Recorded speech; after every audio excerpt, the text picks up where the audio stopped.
On today's episode, we're going to talk about the realities of burnout, especially for high achievers and those who are passionate about their jobs. And we're doing this because we hold a misconception that hard workers just expect and know how to manage a level of work that other people might get burned out from. And we expect that people who love their jobs, believe that their jobs are important, or feel a sense of calling for them are somehow insulated against the deleterious effects of burnout. And it's worth mentioning here, we talk about burnout so often, largely as reflective of jobs, of career. But burnout is bigger than that. And so think broadly about responsibilities, particularly family responsibilities for care and things of that nature. These can also be sources of burnout. And for some of the same reasons, might get dismissed because it is so important to care for that loved one, for example. But in fact, it's not true that loving your job or being passionate about what you do or working for something that's aligned with you missionally insulates you from burnout. High achievers often get a lot of their self worth and validation from their jobs. And people who believe that the work that they do is important and aligned with their values both can use these traits against themselves unknowingly and make their experience of burnout worse.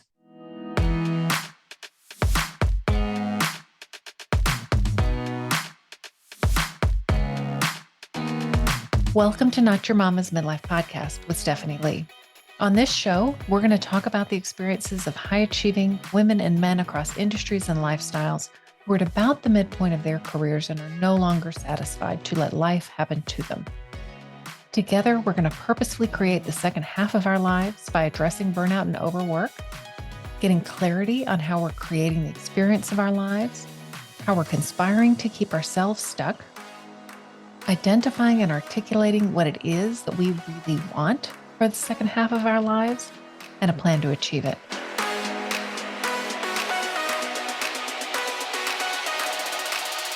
When I talk about high achievers, I'm talking about the people that I'm surrounded by every day. People who have succeeded professionally by working hard and by doing good work, who have expertise in a given domain or domains, and who show up every day to leverage that expertise. They're not afraid of hard work and often volunteer for additional work beyond what's required to get the job done. Hard work and, frankly, being smart has served them well. It's paid off. My guess is that you identify as a high achiever if you're listening to this podcast. Think about the characteristics of these individuals: smart and willing to learn, successful, likely intrinsically motivated. No one is making them accomplish a task. They work hard both now and have a history of working hard, likely in their education and into their professional lives. And they have that domain of professional expertise. These people are represented across all industries and sectors.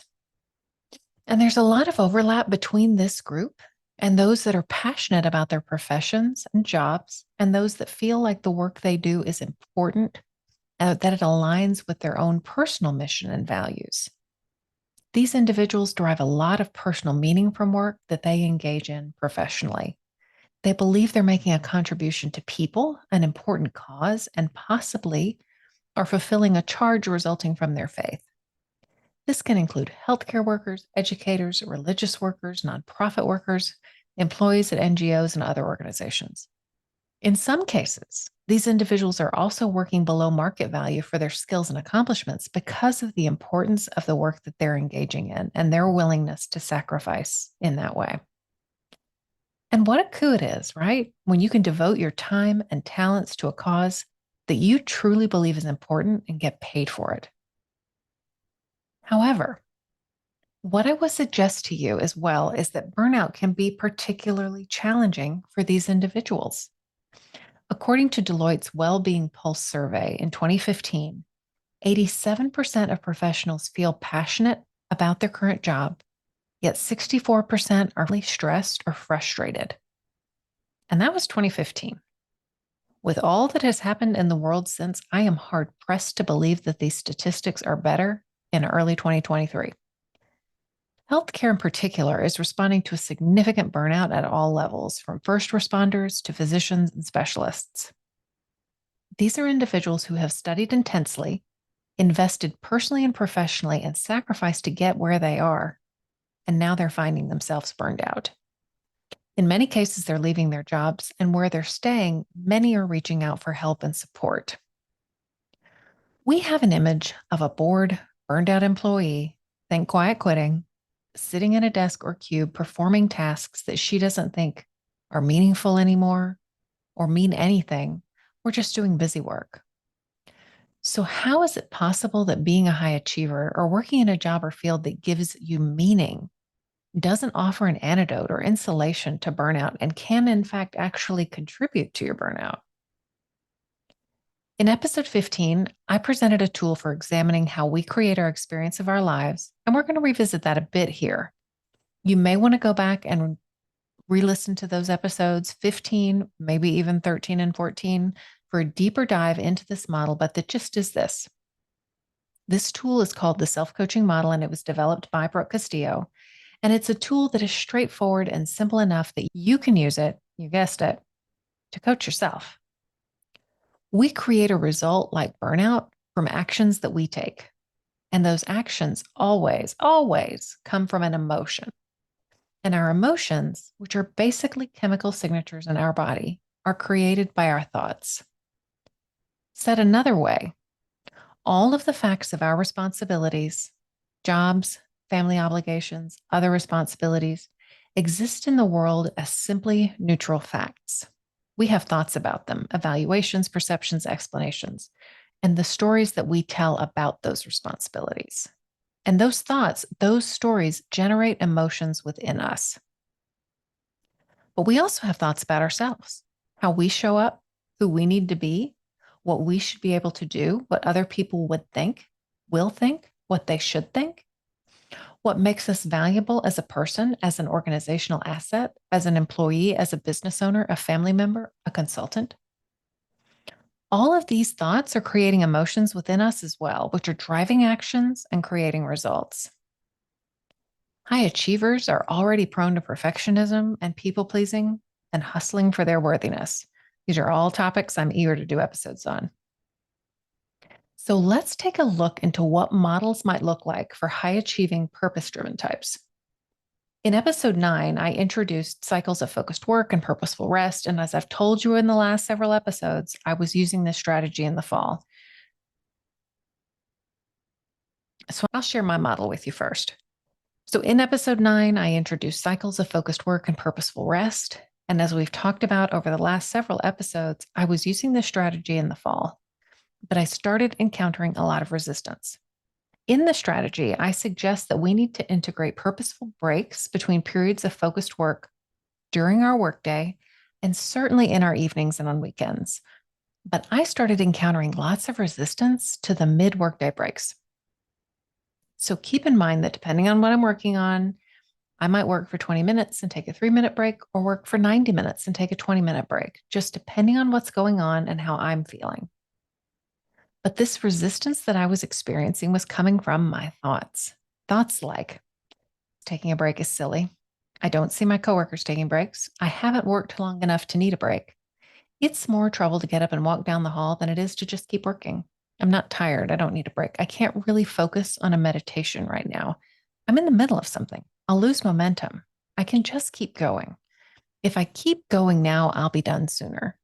This isn't actually long enough for a meaningful break. I don't have time to take a break. I just have to keep going. It doesn't make a difference anyway. There's too much to do. People, coworkers, colleagues will think that I'm lazy.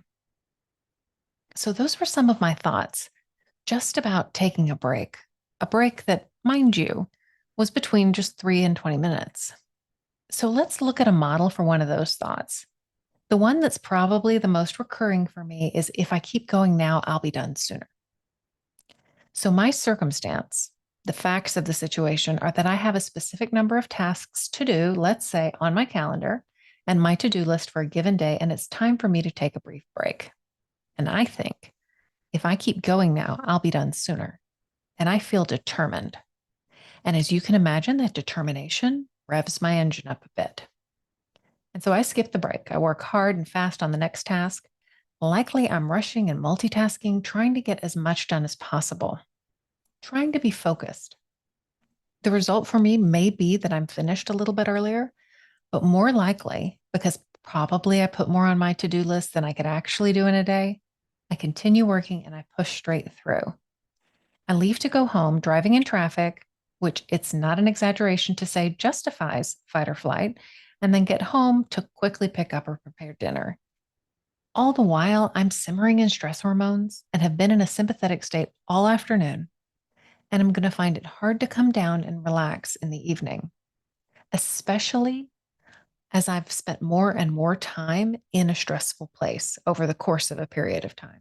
So I don't get the real rest that I need. So that's my model. Just gives you an example. Part of the identity of high achievers is that they're accomplishing a lot at a high level, and often they make it look easy. They're calm, they're not breaking a sweat externally. But internally, there are often a lot of thoughts like, I knew what I was getting into with this profession or job. Everyone else seems to be able to handle it. I should be able to do this. Enter shame and guilt, those emotions that are called forth from those thoughts, and a fear of being found out.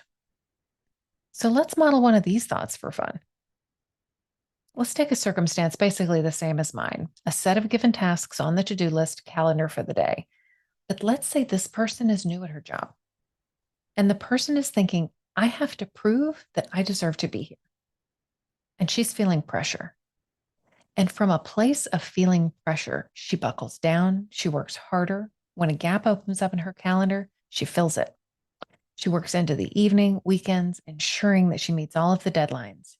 She seeks approval of her colleagues and her supervisors by performing at a high level and reminds herself that she has a lot to learn. The result is that she is new on the job and burning the candle at both ends and maybe not as focused as she could be, not retaining her on the job learning as well as she might, and freaking tired from the very beginning. Here's another rub, and I mentioned this a couple of episodes ago. When high achievers and people who are passionate about their work, who believe their work is important, even when they're depleted, they can override their nervous systems through strategies, usually those that produce cortisol, to continue getting things done. And this is what many people do for years on end until something, health, family, another event, stops them in their tracks. And this is often fueled by beliefs like this is the price of success. This is what is required. My work is important. So rather than addressing and caring for yourself in burnout, you simply shove it out of the way, heal yourself up, and get out the door with the help of caffeine, energy drinks, snacks, sugar, and self-talk designed to get you back up and moving from that sympathetic nervous system state. We don't need to model this again because I think you get the idea. But part of the reason that I included folks who are passionate about their jobs or who have an alignment in their jobs with their personal or religious mission is that we can have thoughts that really sound good. My work is important. What I do matters. Thoughts that we believe in that are important to us, but may not serve us when we're facing burnout. They're good thoughts, may even be true thoughts, but they also may be thoughts that cause you to work in ways that aren't good for you or for your organization. Because working from burnout isn't good for your organization either. And it isn't good for your clients. When you are burned out, your capacity to think critically, clearly, and creatively is diminished. Detailed work is harder, slower, and more likely to include errors. And your mood and ability to handle challenges and challenging situations and people is diminished. You're more likely to get sick and have a hard time kicking it. If your job doesn't require critical thinking, clear thinking, or creativity, detailed work, or the ability to manage difficult people, maybe this doesn't matter. If this way of working works for you and you're not having any bad effects from it, good on you. No worries, no changes needed. But if you're saying things to yourself like, I'm so tired, there is so much to do, I don't know how I'm going to do it all, I just can't keep going like this, it's time to consider whether what got you here, the thoughts and practices that you have had around work, whether or not they are what will get you to the next level of success. This is especially true if you're in the midpoint of your career and are looking forward to potentially 20-ish more years of working this way.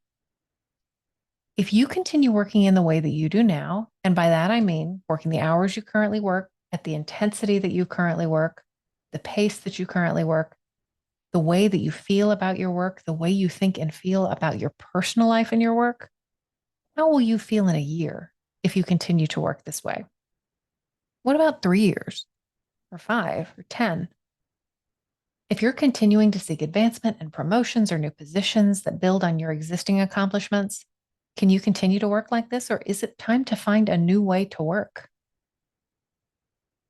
Looking back from here, after 2 years exposed to life coaching and the self reflection that's accompanied that, I can see that I was burned out when I started my current day job. Totally burned out.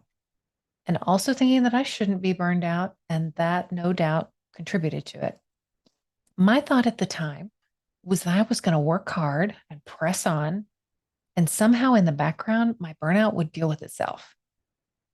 But I started the job wanting to do well, to make a contribution, to impress. And so I hit it hard and probably didn't really take a breather until the entire world did in 2020.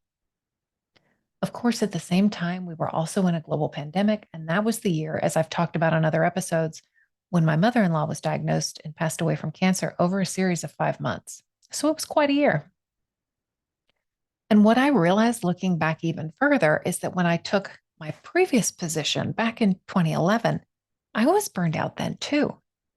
On the heels of what had been a very stressful time at my previous organization, and at the same time, I'd been enrolled in a doctoral program for the previous 3 years. So looking back, it's laughable to think I didn't realize just how physically and emotionally spent I was.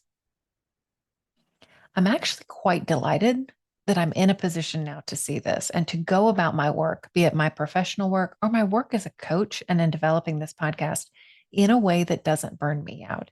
If I can learn to do this, this is the biggest gift that I can give myself.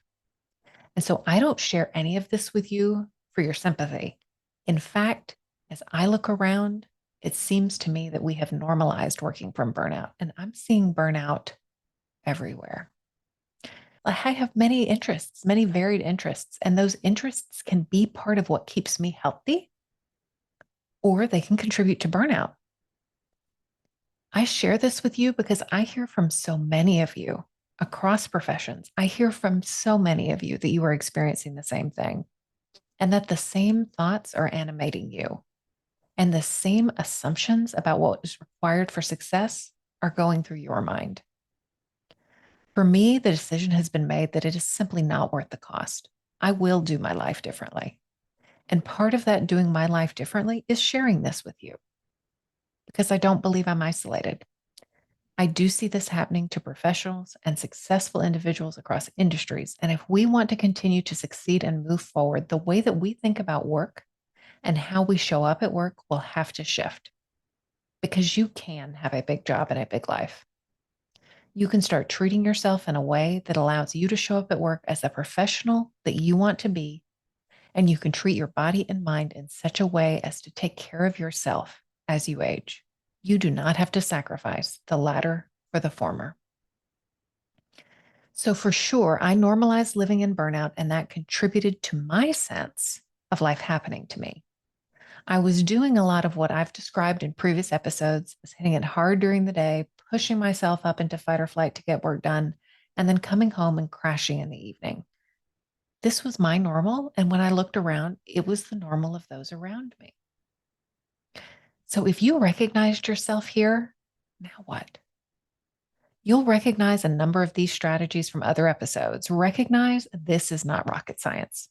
Small tweaks, small wins in one area can create spillover effects into other areas of your life.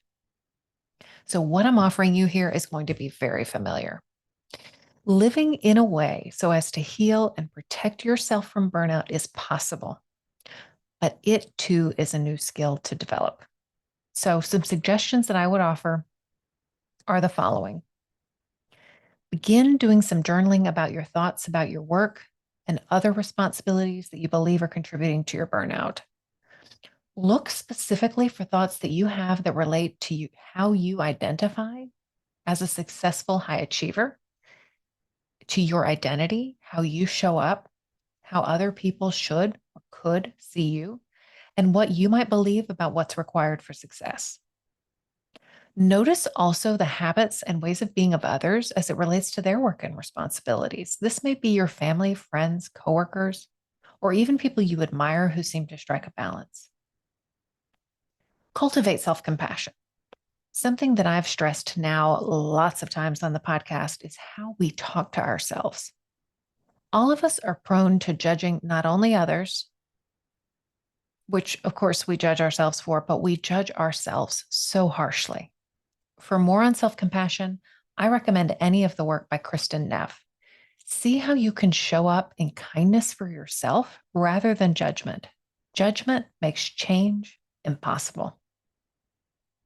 Notice where you're pushing or going fast, not just working, but giveaways or tells like eating fast, talking fast, walking fast. Ask yourself, what can you do more slowly or softly? Find some nervous system regulation exercises. Check in with your body. Do a brief body scan meditation from an app. Google nervous system regulation on Google, Instagram. Find 2 or 3 that work for you and integrate them gently into your day. And I mean gently, and this doesn't have to be obtrusive. You don't have to set aside time. Integrate these as some of the focused rest breaks that you take.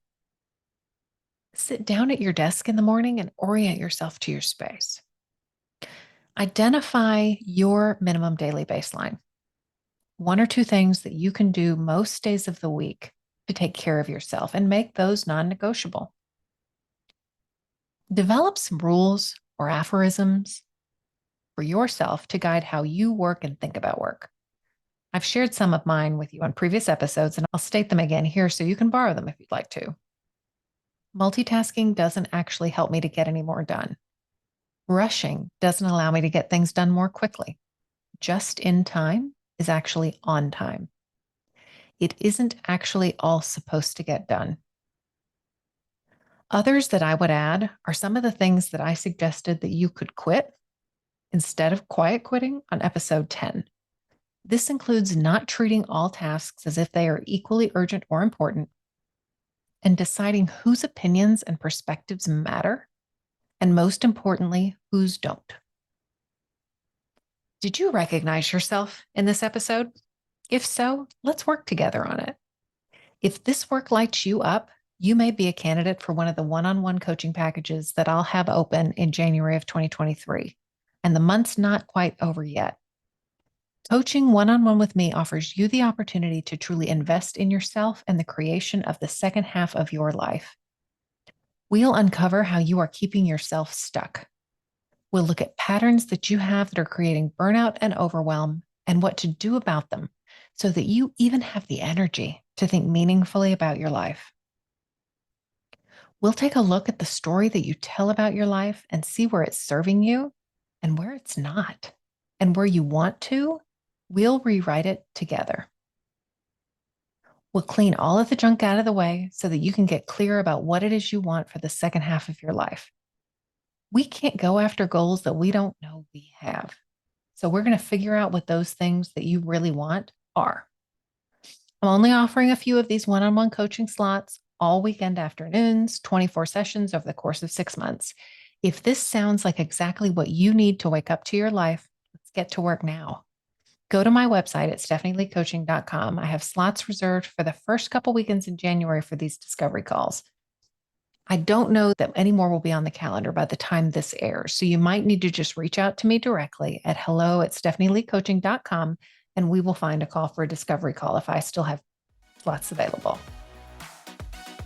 Thank you for sticking with me through the 29th episode of Not Your Mama's Midlife Podcast. For a worksheet to support you in continuing the work that you've heard about on this episode, go to stephanieleecoaching.com/episode 29, scroll to the bottom and enter your email address. And I do hope that you'll join me back here on your favorite podcast player or YouTube for our next episode. Wherever you listen, please do like and subscribe and tell your friends. If you are enjoying it, leave a rating on Apple Podcasts. It really helps others to find the show. Have a great week, and I can't wait to chat with you again soon. Bye.